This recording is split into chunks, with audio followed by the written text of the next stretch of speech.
ఇక్కడ మాత్రం ఈ డైలాగ్ కొట్టాడు, అక్కడికి వెళ్ళి మాత్రం ఎరగదీయమంటున్నాడు. మీరు తర్వాత అడుగుతారని నేను ముందుగానే మీకు ఆయింట్మెంట్ ఇస్తున్నాను. స్టీఫెన్ చచ్చిపోయాడు కదండి, మరి బతుకున్నప్పుడు ఏమంటున్నాడు? క్షమించండి అంటున్నాడు. మరి చనిపోయిన తర్వాత శిక్షించమంటాడా? నో.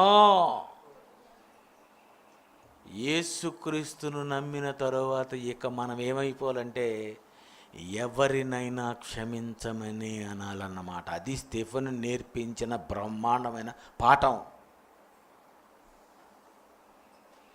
హేబేలు మొదలుకొని జకర్యా వరకు, ప్రభువా యేసుప్రభు వస్తే ఎప్పుడు మమ్మల్ని తీసుకెళ్తావు? ఇది లేదు.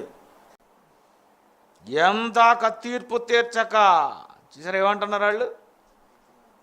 ఇదంతా బైబిల్లో దేవుడు రాశాడండి. అసలు బైబిల్ చదవడం, బైబిల్ పరిశీలించడం అంటే ఎంత కష్టం తెలుసా? ఇది Bible open university India international వారికి తప్ప ఎవరికి రాదండి, రాదు. ఇతన్ని క్రూరంగా చంపినా చనిపోయి తిరిగి లేచిన యేసుప్రభు వారు అంటున్నారు, నేను క్షమిస్తాను, నేను పగ పెట్టుకోను అంటున్నాడు ఆయన. ఏమి యేసుప్రభు అని ఇప్పుడు చెప్పండి?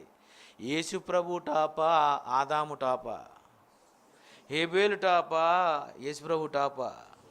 దావీదు టాపా, యేసుప్రభు టాపా?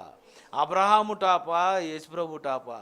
అసలు ఎవరండి యేసుప్రభు అంటే? ఏంటి మీకు అర్థమైందో అర్థం లేదు కానివ్వండి, ఏమండి టాప్ అండి.